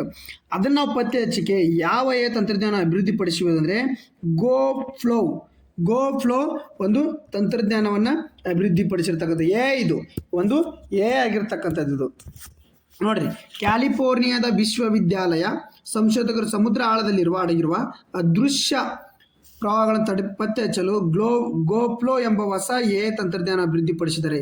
ಇದುವರೆಗೂ ವಿಜ್ಞಾನಿಗಳಿಗೆ ಸವಾಲಾಗಿದ್ದ ಸಣ್ಣ ಮಟ್ಟದ ಸಾಗರ ಪ್ರವಾಹಗಳನ್ನು ಗುರುತಿಸಲು ಈ ತಂತ್ರಜ್ಞಾನ ಸಹಕಾರಿಯಾಗಿರ್ತಕ್ಕಂಥ. ದಶಕಗಳಿಂದ ವಿಜ್ಞಾನಿಗಳು ಸಮುದ್ರವನ್ನು ವೀಕ್ಷಿಸಲು ಉಪಗ್ರಹ ಚಿತ್ರಗಳನ್ನು ಬಳಸಿದ್ದಾರೆ. ಆದರೆ ಇವು ಸಮುದ್ರದ ಮೇಲ್ಮೈ ತಾಪಮಾನ ಮತ್ತು ಬಣ್ಣವನ್ನು ಮಾತ್ರ ತೋರಿಸ್ತಿದ್ದವು. ನೀರಿನ ಚಲನೆ, ವೇಗ, ದಿಕ್ಕನ್ನು ನಿಖರವಾಗಿ ಎಳೆಯುವ ಬಹಳಷ್ಟು ಕಷ್ಟಕರವಾಗಿರ್ತಕ್ಕಂಥದ್ದು. ಈ ಸಂಶೋಧನೆ ವಿಶೇಷತೆ ಅಂದರೆ ಇದಕ್ಕಾಗಿ ಯಾವುದೇ ಹೊಸ ಉಪಕರಣ ಅಗತ್ಯವಿಲ್ಲ. ಈಗಾಗಲೇ ಬಾಹ್ಯಾಕಾಶ ಹವಾಮಾನ ಉಪಕರಣ ಕಳಿಸಲು ಚಿತ್ರಗಳಿದ್ದ ಅತ್ಯಂತ ಚಿಕ್ಕ ತಾಪಮಾನ ವ್ಯತ್ಯಾಸವನ್ನು ವಿಶ್ಲೇಷಣೆ ಮಾಡಿರ್ತಕ್ಕಂಥದ್ದು. ಗೊತ್ತಲ್ಲ, ಇದನ್ನೇನು ಸಮುದ್ರ ಆಳದಲ್ಲಿರ್ತಕ್ಕಂಥ ಅಡ್ವಾನ್ಸ್ ನಮಗೆ ಪ್ರವಾಹ ಆಗ್ತಕ್ಕಂಥದ್ದನ್ನು ಕಂಡುಹಿಡಿದಿರ್ತಕ್ಕಂಥ ಗೋ ಫ್ಲೋ AI. ನೆಕ್ಸ್ಟ್ ನೋಡ್ರಿ, ಬ್ರಿಟನ್ನಿನ ಹೊಸ ಮಸೂದೆ ಪ್ರಕಾರ ಯಾವ ವರ್ಷದ ಇಂಪಾರ್ಟೆಂಟ್ ನೋಡಿ, ನಾವು ಹೆಂಗೆ ಸೋಷಿಯಲ್ ಮೀಡಿಯಾ ಬ್ಯಾನ್ ಅಂತೀವಿ ಅದೇ ಥರ ಇದು ಇಂಪಾರ್ಟೆಂಟ್. ಬ್ರಿಟನ್ನ ಹೊಸ ಮಸೂದೆ ಪ್ರಕಾರ ಯಾವ ವರ್ಷದಂತ ಹುಟ್ಟಿದವರಿಗೆ ಸಿಗರೇಟ್ ಮಾರಾಟವನ್ನು ಜೀವ ನಿಷೇಧಿಸಲಾಗಿದೆ. ಅಂದರೆ ನೋಡ್ರಿ, ಈ ವರ್ಷದಿಂದ ಯಾವ ವರ್ಷ 2009ರಿಂದ ಹುಟ್ಟಿದವರಿಗೆ ಅವರು ಸಾಯಿಗಟ್ಟ ಅವರಿಗೆ ನಾವು ಸಿಗರೇಟ್ ಮಾರಂಗಿಲ್ಲ, ಸಿಗರೇಟ್ ನೀವು ಯಾರು ಕೊಡಬಾರ್ದು, ಅವರಿಗೆ ಸಿಗರೇಟನ್ನು ಕೊಡಬಾರ್ದು ಅಂತೇಳಿ ಬ್ರಿಟನ್ ಸರ್ಕಾರ ಹೊಸ ಕಾಯ್ದೆಯನ್ನು ಮಾಡಿರ್ತಕ್ಕಂಥದ್ದು. ಜಾಗತಿಕವಾಗಿ ಭಾಳ ನ್ಯೂಸಲ್ಲಿರ್ತಕ್ಕಂಥದ್ದು ನೋಡ್ರಿ. ಅಜೀವ ಸಿಗರೇಟ್ ನಿಷೇಧ ಮಸೂದೆಗೆ ಅಂಗೀಕಾರ, ಇನ್ನು ಕಾಯ್ದೆ ಆಗಿಲ್ಲ ಬಟ್ ಮಸೂದೆ ನೋಡ್ರಿ. 2009 ನಂತರ ಬಳಿಕ ಹುಟ್ಟಿದವರಿಗೆ ಬ್ರಿಟನ್ನಲ್ಲಿ ಸಿಗರೇಟನ್ನು ನಿಷೇಧ ಮಾಡಿರ್ತಕ್ಕಂಥದ್ದು. ಬ್ರಿಟನ್ ಸಂಸತ್ತಿನ ಐತಿಹಾಸಿಕ ಮಸೂದೆಯೊಂದು ಮಂಗಳವಾರ ಅಂಗೀಕಾರ ದೊರೆತಿದ್ದು 2009 ಬಳಿಕ ಜನಿಸಿದ ಮಕ್ಕಳಿಗೆ ಸಿಗರೇಟ್ ಹಾಗೂ ಖರೀದಿ ಹಾಗೂ ಬಳಕೆಯಿಂದ ಜೀವ ನಿರ್ಬಂಧನೆ ಹೇರಿದ್ದು, ಧೂಮಪಾನ ಮುಕ್ತ ಪೀಳಿಗೆ ಗುರಿಯೊಂದನ್ನು ಈ ಮಸೂದೆ ಏನು ಮಾಡ್ತಕ್ಕಂಥದ್ದು, ಪಾಲಿಸ್ತಕ್ಕಂಥದ್ದು. 2009 ಜನವರಿ 1ರಿಂದ ಬಳಿಕ ಜನಿಸಿದಾದರೆ ಪ್ರಸ್ತುತ 17 ವರ್ಷ ಇರುವ ಮಕ್ಕಳು ಇನ್ನೂ ಅವರ ಜೀವಮಾನದಲ್ಲೇ ತಂಬಾಕು ಉತ್ಪನ್ನಗಳನ್ನು ಬಳಸುವುದು ಅಥವಾ ಖರೀದಿಸುವುದಕ್ಕೆ ನಿರ್ಬಂಧ ಹೇರಲಾಗಿದೆ. ಓಕೆ, ಅರ್ಥ ಆಯ್ತಾ? ಬ್ರಿಟನ್ ಸರ್ಕಾರ ಇದು ಜಾಗತಿಕವಾಗಿ ಹೆಚ್ಚಿನ ನ್ಯೂಸಲ್ಲಿರ್ತಕ್ಕಂಥದ್ದು. ನೆಕ್ಸ್ಟ್ ನೋಡ್ರಿ, ವೆರಿ ವೆರಿ ಇಂಪಾರ್ಟೆಂಟು. ಈ ಕನ್ನಡ ಪೇಪರ್ ಮುಗಿದು ಇಂದು ನ್ಯೂಸ್ ಪೇಪರ್ ನೋಡ್ರಿ. 2025 ಲಾರೆನ್ಸ್ ವಿಶ್ವ ನೋಡ್ರಿ, ನಮ್ಮ BCCI ವಿಶ್ವಮಾನ ನೋಡ್ರಿ ಜೀವಮಾನ ಸಾಧನೆ ಪ್ರಶಸ್ತಿ ಕೊಟ್ರ. ವರ್ಷದ ಕ್ರಿಕೆಟಿಗೆ ಕೊಟ್ಟರು. ಜೀವಮಾನ ಸಾಧನೆ ಯಾರಿಗೆ ಕೊಟ್ಟರು? ದ್ರಾವಿಡ್ ಅವರಿಗೆ ಕೊಟ್ಟರೆ. ದ್ರಾವಿಡ್ ಅವರಿಗೆ ಕೊಟ್ಟಿರ್ತಕ್ಕಂಥದ್ದು ಜೀವಮಾನ ಸಾಧನೆ BCCI ಅವರಿಗೆ. ವರ್ಷದ ಕ್ರಿಕೆಟ್ ಯಾರಿಗೆ ಕೊಟ್ಟರು? ವರ್ಷದ ಕ್ರಿಕೆಟು ಶುಭ್ಮನ್ ಗಿಲ್ಲಿ ಕೊಟ್ಟರು. BCCI ಶುಭ್ಮನ್ ಗಿಲ್ ಕೊಟ್ಟರು. ಓಕೆ, ICCI T20 ವರ್ಷದ ಕ್ರಿಕೆಟ್ ಯಾರಿಗೆ ಶರ್ಮಾಗ, ಅಭಿಷೇಕ್ ಶರ್ಮಾ ಅವ್ರಿಗೆ ಕೊಟ್ಟಿರ್ತಕ್ಕಂಥದ್ದು. ಬಿಡ್ರಿ, ಈಗ ಬರ್ರಿ, ಇದು ನಾವು ಯಾರು ಕರಿತೀವಿ ಇದು ಏನಂತಿದ್ದು ಟೆನ್ನಿಸ್ ಕ್ರೀಡೆಯಲ್ಲಿ ಲಾರೆನ್ಸ್ ವಿಶ್ವ ಕ್ರೀಡಾ ಪ್ರಶಸ್ತಿಯನ್ನು ಕೊಡ್ತಾರೆ. ಸ್ಪೋರ್ಟ್ಸ್ಮನ್ ಆಫ್ ದಿ ಇಯರ್ ಅಂತ ಕೊಡ್ತಾರೆ. ಅದಕ್ಕೆ ಅಂತ ಕರೀತಾರೆ ಲಾರೆನ್ಸ್ ವಿಶ್ವ ಕ್ರೀಡಾ ಪ್ರಶಸ್ತಿ ಅಂತ ಕರಿತೀವಿ. ಅದನ್ನು 2025 ಯಾರಿಗೆ ಕೊಟ್ಟಾರಪ್ಪ ಅಂತಂದರೆ ನೋಡ್ರಿ, ಇಂಗ್ಲೀಷ್ ಪೇಪರಲ್ಲಿ ಬಂದಿರತಕ್ಕಂಥದ್ದು ಹಿಂದೂದಲ್ಲಿ ಯಾರಿಗೆ? ಕಾರ್ಲೋಸ್ ಅಲ್ಕರಾಜ್ ಅವರಿಗೆ ನೀಡಿರ್ತಕ್ಕಂಥದ್ದು. ಹಾಗಾದರೆ ನೋಡ್ರಿ, ಅಲ್ಕರಾಜ್ ಅವರಿಗೆ ನೀಡೋದಲ್ಲ, ಅಲ್ಕರಾಜ್ ಅವರು ಎಲ್ಲಿಯವರು? ಸ್ಪೇನ್ನ ಟೆನ್ನಿಸ್ ಆಟಗಾರ ಇವರು. ನ್ಯೂಸ್ ಪೇಪರ್ ನೋಡಿ, ಅಲ್ಕರಾಜ್ ಅನ್ಸರ್ಟನ್ ಅಬೌಟ್ FO ಅಂತ ಬಂದಿರತಕ್ಕಂಥದ್ದು. ಅಲ್ಕರಾಜ್ ವರ್ಷದ ಕ್ರೀಡಾಪಟು ಪ್ರಶಸ್ತಿಗೆ ಪಡೆದಿರ್ತಕ್ಕಂಥದ್ದು. ಮಹಿಳಾ ವಿಭಾಗದಲ್ಲಿ ಯಾರು? ಅರೆನಾ ಸಬಲೆಂಕಾ ಪ್ರಶಸ್ತಿ ಪಡೆದಿರ್ತಕ್ಕಂಥದ್ದು. ಯಾರು? ಮಹಿಳಾ ವಿಭಾಗದಲ್ಲಿ ಬಂದರೆ ಅರೆನಾ ಸಬಲೆಂಕಾ ಅವರು. ಓಕೆ, ನೆಕ್ಸ್ಟ್ ಹಾಗಾದ್ರೆ ಈಗ GK ಟುಡೇ ನೋಡೋಣ. GK ಟುಡೇ ನೋಡ್ರಿ, Apis meliperia that was recently in seen news belong to the which species ಅಂತ ಕೇಳಿದಾನೆ. ನೋಡ್ರಿ, ಜೇನು ನೊಣ ಅಂತ ಕರಿತೀವಿ ನಾವು. ಅಪಿಸ್ ಮೆಲಿಫೆರಾಕ್ಕೆ ಅಪಿಸ್ ಅಂತ ಕರೆದ್ರೆ ಜೇನು ನೊಣ. ಇಲ್ಲಿ ಕಾಣುತ್ತೆ ನೋಡ್ರಿ, ಇದು ಯಾವುದಿದು? ಜೇಡ ಕಪ್ಪೆ ಜೇನು ನೊಣ. ಸರಿಯಾದ ಉತ್ತರ ಏನು? ಜೇನು ನೊಣ. ಅಪಿಸ್ ಮೆಲಿಪೆರಿಯಾ ಅನ್ನೋದು ಈ ರೀಸೆಂಟ್ಲಿ ಎಲ್ಲಿ ಕಂಡು ಬಂದಿದೆ ಅಂದರೆ ಇದು ಒಂದು ಇದೇನು ಜೇನು ನೊಣ ಕಂಡು ಬರ್ತದೆ. ಎಲ್ಲಿ ಕಂಡು ಬಂದಿದೆ ನೋಡ್ರಿ, CSIR Indian institute of integrated medicine ವಿಜ್ಞಾನಿ. ಅಪಿಸ್ ಮೆಲ್ಲಿಫೆರಾ ಶೂನ್ಯಕ್ಕಿಂತ ಕಡಿಮೆ ತಾಪಮಾನದಲ್ಲಿ ಬದುಕಬಲ್ಲದು. ಅಂದರೆ ಶೂನ್ಯಕ್ಕಿಂತ ಕಡಿಮೆ ತಾಪಮಾನ ಅಂದರೆ -ಡಿಗ್ರಿ ಒಳಗಡೆ ಇದು ಏನು ಬಾಳ್ವೆಯನ್ನು ಮಾಡುತ್ತೆ, ಬದುಕನ್ನು ಕಟ್ಟಿಕೊಳ್ಳುತ್ತೆ. ಇದು ಕಾಲೋಚಿತ ಜೇನುಗೂಡಿನ ವಲಸೆ ಅಗತ್ಯ ಕಡಿಮೆ ಮಾಡುತ್ತದೆ. ಅಪಿಸ್ ಮೆಲಿಫೆರಾ ಜಾಗತಿಕವಾಗಿ ಹೆಚ್ಚು ವ್ಯಾಪಕವಾಗಿ ವಿಸ್ತರಿಸಲ್ಪಟ್ಟ ಪಳಗಿಸಲಾದ ಒಂದು ಜೇನುನೊಣದ ಪ್ರಭೇದ. ಅಪಿಸ್ ಮೆಲಿಫೆರಾನ ಅತಿ ಹೆಚ್ಚು ಜಗತ್ತಿನಲ್ಲಿರ್ತಕ್ಕಂಥ ಒಂದು ಜೇನುನೊಣದ ಪ್ರಭೇದ. ಓಕೆ, ಸ್ಪೀಸೀಸ್ ಬೇರೆ. ಇದು ಜೇನುತುಪ್ಪ, ಮೇನ, ಪ್ರೊಪಲಿನ್ ಉತ್ಪಾದನೆ, ಒಳ್ಳೆಯ ಪರಾಗಸ್ಪರ್ಶ ವಾಣಿಜ್ಯಕ್ಕೆ ಮುಖ್ಯವಾಗಿರ್ತಕ್ಕಂಥದ್ದು. ಓಕೆ, ಇದು ಯುರೋಪ್, ಪಶ್ಚಿಮ ಏಷ್ಯಾ, ಆಫ್ರಿಕಾ ಸ್ಥಳೀಯವಾಗಿ ಇದು 17ನೇ ಶತಮಾನದಿಂದ ವಿಶ್ವಾದ್ಯಂತ ಪರಿಚಯಿಸಲಾಗಿದ್ದು, ಇದು ಹುಲ್ಲುಗಾವಲು, ಕಾಡುಗಳು, ಉದ್ಯಾನಗಳಂಥ ಹೇರಳವಾದ ಹೂ ಬಿಡುವ ಸಸ್ಯಗಳು ಹೊಂದಿರುವ ಆವಾಸಸ್ಥಾನಗಳಲ್ಲಿ ಬೆಳೀತಕ್ಕಂಥದ್ದು. ಇದು ಸಾಕಷ್ಟು ಸಂಪನ್ಮೂಲಗಳೊಂದಿಗೆ ಹುಲ್ಲುಗಾವಲು, ಮರುಭೂಮಿ ಮತ್ತು ಜೌಗು ಪ್ರದೇಶ ಸೇರಿದಂತೆ ವೈವಿಧ್ಯಮಯ ಪರಿಸರಗಳಿಗೆ ಹೊಂದಿಕೊಂಡಂಥ ಒಂದು ಜೀವಿಯಾಗಿರುತ್ತೆ ನೋಡೋದು. ಅಪಿಸ್ ಮೆಲಿಫೆರಿಯಾ ಅಂತ ನಿಮ್ಗೆ ಏನರ್ಕೇರೆ ಒಂದು ಜೇನು ನೊಣ ಅಂತೇಳಿ ನೀವು ಹಾಕ್ತಕ್ಕಂಥದ್ದು. ಓಕೆ, ನೆಕ್ಸ್ಟ್ ನೋಡ್ರಿ, ನ್ಯೂಸಲ್ಲಿರ್ತಕ್ಕಂಥದ್ದು ಕರ್ನಲ್ ಶೇರ್ ಜಂಗ್ ರಾಷ್ಟ್ರೀಯ ಉದ್ಯಾನವನ ಯಾವ ರಾಜ್ಯದಲ್ಲಿದೆ? ಹಿಮಾಚಲ ಪ್ರದೇಶ್, ಆಂಧ್ರ ಪ್ರದೇಶ್, ಕರ್ನಾಟಕ, ಕೇರಳ. ನೋಡಿ, ಯಾವ ರಾಜ್ಯದಲ್ಲಿ ಬರುತ್ತೆ? ಹಿಮಾಚಲ ಪ್ರದೇಶದಲ್ಲಿ ಬರ್ತಕ್ಕಂಥ ಒಂದು ರಾಷ್ಟ್ರೀಯ ಉದ್ಯಾನವನ ಕರ್ನಲ್ ಶೇರ್ ಜಂಗ್ ರಾಷ್ಟ್ರೀಯ ಉದ್ಯಾನವನ. ಏನಂತ ಕರಿತಾರೆ ಇದನ್ನು ನೋಡ್ರಿ? ಸಿಂಬ್ರ ರಾಷ್ಟ್ರೀಯ ಉದ್ಯಾನವನ ಅಂತ ಕರಿತೀವಿ ನಾವು. ಯಾವುದು ಸಿಂಬಲ್ಬ್ರಾ ರಾಷ್ಟ್ರೀಯ ಉದ್ಯಾನವನ ಅಂತೇಳಿ ಕರೆಯಲ್ಪಡುವ ಕರ್ನಲ್ ಶೇರ್ ಜಂಗ್ ರಾಷ್ಟ್ರೀಯ ಉದ್ಯಾನ ಸುತ್ತಲಿನ ಪರಿಸರ ಸೂಕ್ಷ್ಮ ವಲಯವನ್ನು ಹಿಮಾಚಲ ಪ್ರದೇಶದ ಪೌಂಟಾ ಕಣಿವೆಯಲ್ಲಿದೆ ಎಂದು ಘೋಷಿಸುವ ಸೂಚನೆ ಹಿಮಾಚಲ ಪ್ರದೇಶ ಹೈಕೋರ್ಟ್ ರದ್ದುಗೊಳಿಸಿರ್ತಕ್ಕಂಥದ್ದು.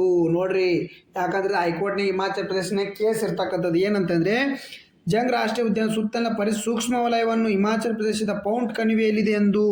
ನೋಡ್ರಿ, ಸೂಕ್ಷ್ಮ ವಲಯ ನಮ್ಮ ಕಡೆಗೆ ಮೊನ್ನೆ ಎಲ್ಲಿ ಆಯ್ತು, ಉತ್ತರ ಕನ್ನಡದ ದಾಂಡೇಲಿಯ ಸುತ್ತಮುತ್ತಲ 60 ಮೀಟರ್ ಏನಾಯ್ತು, 650 ಮೀಟರ್ ಏನಾಯ್ತು ಸೂಕ್ಷ್ಮ ವಲಯ ಎಂದು ಘೋಷಿಸ, ಅದನ್ನು ಇದು ಹೈಕೋರ್ಟು ನಿರಾಕರಿಸ್ತಕ್ಕಂಥದ್ದು. ಇದಕ್ಕೆ ಸ್ವಾತಂತ್ರ್ಯ ಹೋರಾಟಗಾರ ಮತ್ತು ಪರಿಸರ ಕರ್ನಲ್ ಶೇರ್ ಜಂಗ್ ಅವರ ಹೆಸರು ಇಡಲಾಗಿದೆ. ಯಾವುದು ಸಿಂಬಲ್ಬ್ರಾ ರಾಷ್ಟ್ರೀಯ ಉದ್ಯಾನವನಕ್ಕೆ. ಈ ಉದ್ಯಾನವನ 350ರಿಂದ 700 ಮೀಟರ್ ನಡುವಿನ ಎತ್ತರದೊಂದಿಗೆ ಕೆಳಗಿನಿಂದ ಮೇಲಿನ ಶಿವಾಲಿಕ್ ಶ್ರೇಣಿಗಳಲ್ಲಿದೆ. ಇದು ಹಿಮಾಲಯ, ಗಂಗಾ ಬಯಲು, ಅರೆಶುಷ್ಕ ಜೈವಿಕ ಭೌಗೋಳಿಕ ಪ್ರದೇಶ ಸಂಗಮದಲ್ಲಿ ಇರತಕ್ಕಂಥದ್ದು. ಇದು ಕಲ್ಸೇರ್ ರಾಷ್ಟ್ರೀಯ ಉದ್ಯಾನವನದೊಂದಿಗೆ ಪರಿಸರ ಸಂಪರ್ಕವನ್ನು ಹೊಂದಿರತಕ್ಕಂಥದ್ದು. ಏನು ಇದು ಕಲ್ಸೇರ್ ರಾಷ್ಟ್ರೀಯ ಉದ್ಯಾನವನದೊಂದಿಗೆ ಪರಿಸರ ಸಂಪರ್ಕವನ್ನು ಹೊಂದಿರತಕ್ಕಂಥದ್ದು. ಓಕೆ, ನೆಕ್ಸ್ಟ್ ನೋಡ್ರಿ ಏನಪ್ಪ ಅಂತಂದರೆ, ನೋಡ್ರಿ ಮುತುವನ್ ಬುಡಕಟ್ಟು ಪ್ರಾಥಮಿಕವಾಗಿ ಯಾವ ಪ್ರದೇಶದಲ್ಲಿ ಕಂಡು ಬರ್ತದೆ ಅಂತ ಹೇಳಿದ್ದಾನೆ. ಮುತುವನ್ ಬುಡಕಟ್ಟು ನಾ ಮೊನ್ನೆ ಹೇಳಿದೆ, ತೇರು ಬುಡಕಟ್ಟು ಜನಾಂಗ ಎಲ್ಲಿ ಕಂಡು ಬರುತ್ತೆ, ಇದೆ ಉತ್ತರಾಖಂಡ ಬಿಹಾರದಲ್ಲಿ ಕಂಡು ಬರುತ್ತೆ ಅಂತ ಹೇಳಿದೆ. ತೇರು ಚುಂಚು ಬುಡಕಟ್ಟು ಜನಾಂಗ, ಚುಂಚು ಆಂಧ್ರ ಪ್ರದೇಶದಲ್ಲಿ ಕಂಡು ಬರುತ್ತೆ ಅಂತ ಹೇಳಿದೆ. ಆಂಧ್ರ ಪ್ರದೇಶ ತಮಿಳುನಾಡಲ್ಲಿ ಕಂಡು ಬರ್ತಕ್ಕಂಥದ್ದು ಅಂತ ಹೇಳಿದೆ. ಯಾವುದು ಚುಂಚು. ಹಾಗಾದ್ರೆ ಈಗ ಮುತುವನ್ ಬುಡಕಟ್ಟು ಜನಾಂಗ ಎಲ್ಲಿ ಕಂಡು ಬರ್ತದೆ, ಪಶ್ಚಿಮ ಘಟ್ಟಗಳಲ್ಲಿ ಕಂಡು ಬರ್ತಕ್ಕಂಥ ಒಂದು ಬುಡಕಟ್ಟು ಜನಾಂಗ. ಇಲ್ಲಿ ನೋಡ್ತಿರಲ್ಲ ಚಿತ್ರದಾಗೆ, ನೋಡ್ರಿ ಕೇರಳದ ರಾಜ್ಯ ಆಹಾರ ಆಯೋಗದ ವರದಿಯ ಮುತುವನ್ ಬುಡಕಟ್ಟು ಜನರು ವಾಸಿಸುವ ಕೇರಳದ ಏಕೈಕ ಬುಡಕಟ್ಟು ಪಂಚಾಯತ್ ಎಡಮಲ್ಕುಂಡಿಯಲ್ಲಿ ಪಡಿತರ ವಿತರಣೆಯಲ್ಲಿ ವ್ಯತ್ಯಾಸಗಳನ್ನು ಎತ್ತಿ ತೋರಿಸ್ತಕ್ಕಂಥದ್ದು. ನೋಡಿ, ಅವರ ಪಡಿತರಲ್ಲಿ ಕೇರಳ ಎಲ್ಲಿ ಬರುತ್ತೆ, ಪಶ್ಚಿಮ ಘಟ್ಟಗಳಲ್ಲಿ ಬರ್ತಕ್ಕಂಥದ್ದು. ನೋಡ್ರಿ, ರಾಜ್ಯ ಕೊಳ್ಳಾರ ಈ ಥರ ಪ್ರದೇಶಗಳನ್ನು ಕೊಡ್ತಕ್ಕಂಥ ಕೆಲಸ ಮಾಡ್ತಾನೆ. ಅದಕ್ಕೋಸ್ಕರ ನೀವು ನೀಟಾಗಿ ನೋಡ್ಕೋಬೇಕು. ಓಕೆ, ಮುತುವನ್ ಬುಡಕಟ್ಟು ಜನಾಂಗ ಆದರೆ ಕೇರಳ ಮತ್ತು ತಮಿಳುನಾಡಿನಾದ್ಯಂತ ಪಶ್ಚಿಮ ಘಟ್ಟದಲ್ಲಿ ವಾಸಿಸ್ತಕ್ಕಂಥ ಜನರು ಇವರು. ಓಕೆ, ಅವರು ದ್ರಾವಿಡ ಭಾಷೆ ಕುಟುಂಬದ ಸೇರಿದ ಮುತುವನ್ ಭಾಷೆಯನ್ನು ಮಾತನಾಡುತ್ತಾರೆ. ಮಲಯಾಳಂ ಮುತುವನ್ ಮತ್ತು ಪಾಂಡಿ ಮುತುವನ್ ಅಂತ ಉಪಭಾಷೆಗಳನ್ನು ಹೊಂದಿ, ಮಲಯಾಳಂದಾಗೆ ಮತ್ತು ಉಪಭಾಷೆಗಳವರು ಮಲಯಾಳಂ ಮುತುವನ್ ಮತ್ತು ಪಾಂಡಿ ಮುತುವನ್. ಅವರ ವನ್ಯಜೀವಿಗಳೊಂದಿಗೆ ಸಾಮರಸ್ಯದ ಸಹಬಾಳ್ವೆ, ಬೆಟ್ಟ ಪರಿಸರ ವ್ಯವಸ್ಥೆ, ಆಳವಾದ ಪರಿಸರ ಜ್ಞಾನಕ್ಕೆ ಹೆಸರುವಾಸಿಯಾಗಿರ್ತಕ್ಕಂಥದ್ದು. ಬುಡಕಟ್ಟು ಜನಾಂಗ ತಲೆಮಾರುಗಳ ಮೂಲಕ ರವಾನಿಸಲಾದ ಸಾಂಪ್ರದಾಯಿಕ ಔಷಧಿಯ ಜ್ಞಾನವನ್ನು ಹೊಂದಿರತಕ್ಕಂಥವ್ರು ಇವರು. ಓಕೆ, ನೋಡ್ರಿ ನೆಕ್ಸ್ಟ್ ಕ್ವಶನ್ ನೋಡ್ರಿ. ಇಲ್ಲಿ ಹಾಗಾದ್ರೆ ಬುಡಕಟ್ಟು ಜನಾಂಗ ಕರ್ನಾಟಕದಾಗ ಎಲ್ಲೆಲ್ಲಿ ಕಂಡು ಬರ್ತಾರೆ? ಹಾಗಾದ್ರೆ ಜೇನು ಕುರುಬರು ಎಲ್ಲಿ ಕಂಡು ಬರ್ತಾರೆ? ಮೈಸೂರು, ಕೊಡಗು, ಚಾಮರಾಜನಗರ ಜಿಲ್ಲೆ ಅರಣ್ಯ ಪ್ರದೇಶಗಳಲ್ಲಿ ಕಂಡು ಬರ್ತಕ್ಕಂಥದ್ದು ಜೇನು ಕುರುಬ. ಬೆಟ್ಟ ಕುರುಬ ಎಲ್ಲಿ ಕಂಡು ಬರ್ತಾರೆ? ಮೈಸೂರು, ಯಾದಗಿರಿ, ಬೆಂಗಳೂರು ಜಿಲ್ಲೆಯಲ್ಲಿ ಕಂಡು ಬರ್ತಕ್ಕಂಥದ್ದು. ಸೋಲಿಗರು ಎಲ್ಲಿ ಕಂಡು ಬರ್ತಾರೆ? ಎಸ್ಪೆಷಲಿ ಇದು ಭಾಳ ಕ್ಷರಿಕೆನ BR ಹಿಲ್ಸ್, ಚಾಮರಾಜನಗರ ಮತ್ತು ಮೈಸೂರು ಜಿಲ್ಲೆಯಲ್ಲಿ ಕಂಡು ಬರ್ತಕ್ಕಂಥದ್ದು. ಓಕೆ, ಅಕ್ಕಿ ಪಿಕ್ಕಿ ಎಲ್ಲಿ ಕಂಡು ಬರ್ತಾರೆ? ಹಾಗಾದ್ರೆ ಶಿವಮೊಗ್ಗ, ಮೈಸೂರು, ರಾಮನಗರ, ಚಿಕ್ಕಬಳ್ಳಾಪುರಲ್ಲಿ ಕಂಡು ಬರ್ತಕ್ಕಂಥವ್ರು. ಮಲೈಕುಡಿ ನೋಡ್ರಿ, ಮಲೈಕುಡಿ ಎಲ್ಲಿ ಕಂಡು ಬರ್ತಾರೆ? ಉಡುಪಿ, ದಕ್ಷಿಣ ಕನ್ನಡ, ಚಿಕ್ಕಮಗಳೂರು ಅಂದರೆ ಸಹ್ಯಾದ್ರಿ ಪರ್ವತ ಶ್ರೇಣಿಯಲ್ಲಿ ಕಂಡು ಬರ್ತಕ್ಕಂಥವ್ರು ಮಲೈಕುಡಿ. ಓಕೆ, ಗೌಡಲು ಚಿಕ್ಕಮಗಳೂರು, ಬೆಂಗಳೂರು ಜಿಲ್ಲೆಗಳಲ್ಲಿ ಕಂಡು ಬರ್ತಕ್ಕಂಥ. ಹಲಸರು ಶಿವಮೊಗ್ಗ, ಚಿಕ್ಕಮಗಳೂರು, ಹಾಸನ, ದಾವಣಗೆರೆ ಇವರು ಈ ಕಡೆ ಕಂಡು ದಕ್ಷಿಣ ಕಡೆಗೆ ಕಂಡು ಬರ್ತಕ್ಕಂಥವ್ರು. ಕೋಯ ಬೀದರು ಜಿಲ್ಲೆಯಲ್ಲಿ ಹೆಚ್ಚಾಗಿ ಕಂಡುಬರುವ ಬುಡಕಟ್ಟು ಜನಾಂಗ ಕೋಯ.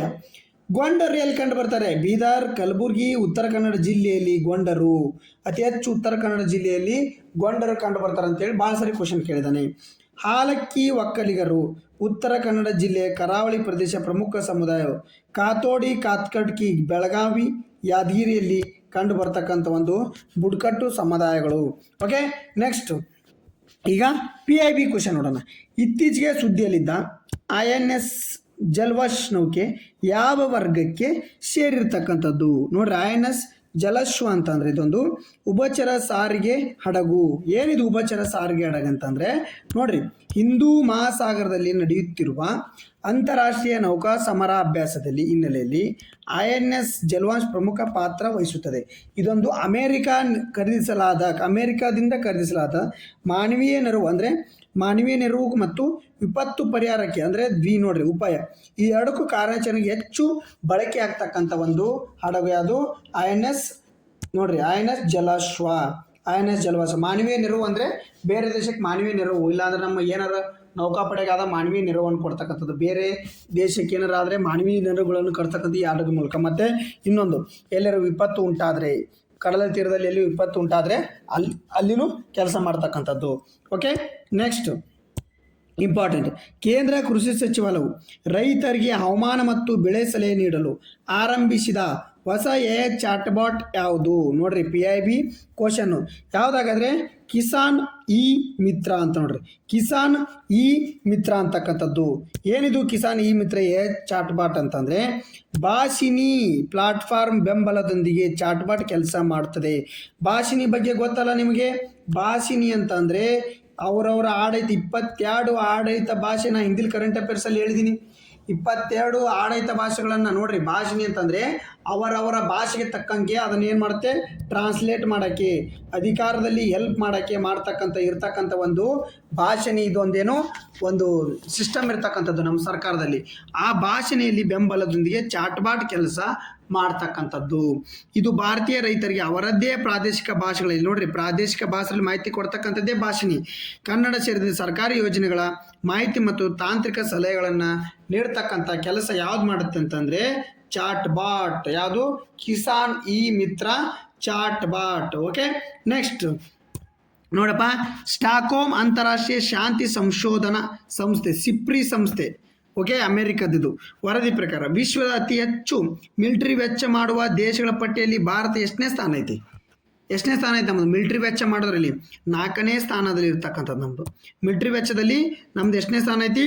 4ನೇ ಸ್ಥಾನ. ನೋಡ್ರಿ, ಅಮೇರಿಕಾ, ಚೀನಾ, ರಷ್ಯಾ ನಂತರ ಭಾರತ 4ನೇ ಸ್ಥಾನದಲ್ಲಿ ಇರ್ತಕ್ಕಂಥದ್ದು. ಭಾರತವು ತನ್ನ ರಕ್ಷಣಾ ಬಜೆಟ್ನಲ್ಲಿ ಹೆಚ್ಚಿನ ಭಾಗವನ್ನು ಆತ್ಮನಿರ್ಭರ್ ಭಾರತದಲ್ಲಿ ಅಡಿಯಲ್ಲಿ ದೇಶೀಯ ಶಸ್ತ್ರಾಸ್ತ್ರ ತಯಾರಿಕೆಗೆ ಬಳಸುತ್ತದೆ ಎಂದು ಏನು ಸಿಪ್ರಿ ಹೇಳಿ ವರದಿ ಮಾಡಿರ್ತಕ್ಕಂಥದ್ದು. ಸ್ಟಾಕ್ಹೋಮ್ ಇಂಟರ್ನ್ಯಾಷನಲ್ ಪೀಸ್ ರಿಸರ್ಚ್ 1966ರಲ್ಲಿ ಸ್ಥಾಪಿತವಾದ ಸ್ವತಂತ್ರ ಅಂತಾರಾಷ್ಟ್ರೀಯ ಸಂಸ್ಥೆಯಾಗಿದ್ದು ಸಂಘರ್ಷ, ಶಸ್ತ್ರಾಸ್ತ್ರ ನಿಯಂತ್ರಣ ಮತ್ತು ನಿಶಸ್ತ್ರೀಕರಣ ಕುರಿತು ಸಂಶೋಧನೆಯನ್ನು ನಡೆಸುತ್ತದೆ. ಸ್ವೀಡನ್ ಸ್ಟಾಕ್ಹೋಮ್ನ ಪ್ರಧಾನ ಕಚೇರಿಯಾಗಿರ್ತಕ್ಕಂಥದ್ದು. ಇದು ಜಾಗತಿಕ ಮಿಲಿಟರಿ ವೆಚ್ಚ, ಶಸ್ತ್ರಾಸ್ತ್ರ ವರ್ಗಾವಣೆ ಕುರಿತು ವಿಶ್ವಾಸಾರ್ಹ ದತ್ತಾಂಶ ಮತ್ತು ವರದಿಗಳ ಹೊಂದಿದೆ ವಿಶ್ವದ ಪ್ರಮುಖ ಥಿಂಕ್ ಟ್ಯಾಂಕ್ ಆಗಿರ್ತಕ್ಕಂಥದ್ದು. ಸಿಪ್ರಿ ಬಗ್ಗೆ ಗೊತ್ತಲ್ಲ? ಸಿಪ್ರಿ ಬಗ್ಗೆ ನೋಡ್ಕೊಡ್ರಿ. ಶಸ್ತ್ರಾಸ್ತ್ರಗಳಲ್ಲಿ ಪೈಪೋಟಿಲಿರ್ತಕ್ಕಂಥದ್ದು ನಮ್ಮದು 4ನೇ ಸ್ಥಾನ. ಓಕೆ, ಮತ್ತೇನಾರು ಇದ್ದರೆ ನಿಮಗೆ ನೀವೇನು ಮಾಡಿರಿ, ಕಮೆಂಟ್ ಮೂಲಕ ನಿಮ್ಮ ಕಮೆಂಟನ್ನು ನಿಮ್ಮ ಆನ್ಸರ್ಗಳನ್ನು ಕಮೆಂಟ್ ಮಾಡ್ಬೋದು. ಹಾಗಾದರೆ ಲಾಸ್ಟ್ ಒಂದು ಕ್ವಶನ್ ಕೇಳಿಬಿಡ್ತೀನಿ. ಏನು ಕ್ವಶನ್ ಅಂದರೆ, ಓಕೆ, ಒಂದು ಕ್ವಶನ್ ಕೇಳ್ತೀನಿ ಲಾಸ್ಟು, ಅದಕ್ಕೆ ನೀವೇನು ಮಾಡಬೇಕು, ಕಮೆಂಟ್ ಮೂಲಕ ಆನ್ಸರನ್ನು ಮಾಡಬೇಕಾಗುತ್ತೆ. ಓಕೆ, ಕರೆಂಟ್ ಅಫೇರ್ಸ್ ಕೇಳ, ಸೈನ್ಸ್ ಕೇಳ? ಕರೆಂಟ್ ಅಫೇರ್ಸ ಕೇಳ್ತೀನಿ ಕಪ್ರಿ. ಕರೆಂಟ್ ಅಫೇರ್ಸ ಕೇಳೋಣ? ಎಸ್, 1 ನಿಮಿಷ. ಕ್ವಶನ್ ಕೇಳ ಲಾಸ್ಟು. ನೋಡಿರಿ, ಲಾಸ್ಟ್ ಒಂದು ಕ್ವಶನ್ ಕೇಳ್ತೀನಿ, ಅದಕ್ಕೆ ನೀವೇನು ಮಾಡಬೇಕು, ಕರೆಂಟ್ ಅಫೇರ್ಸ್ನ ನೀವೇ ಮಾಡಬೇಕು, ಕಮೆಂಟ್ ಮೂಲಕ ತೆಗಿಬೇಕು. ಇಂಡಿಯಾ ರ್ಯಾಂಕ್ 226 ಹ್ಯಾಪಿನೆಸ್ ಇಂಡೆಕ್ಸ್ ಒಳಗಡೆ ನಮ್ಮ ಇಂಡಿಯಾದ ರ್ಯಾಂಕ್ ಎಷ್ಟೈತಿ? ಇಲ್ಲಿಗೆ ಇಂಡಿಯಾದ ರ್ಯಾಂಕನ್ನು ನೀವೇನು ಮಾಡಬೇಕು, ಕಮೆಂಟ್ ಮೂಲಕ ಕಮೆಂಟ್ ಮಾಡಿ. India rank in happiness report 226 ನೀವು ಕಮೆಂಟ್ ಮಾಡಿ. ಓಕೆ, ಧನ್ಯವಾದಗಳು. ಮತ್ತೆ ನಾಳೆ ಕ್ಲಾಸಲ್ಲಿ ಬರೋಣ. ಓಕೆ, ಧನ್ಯವಾದಗಳು.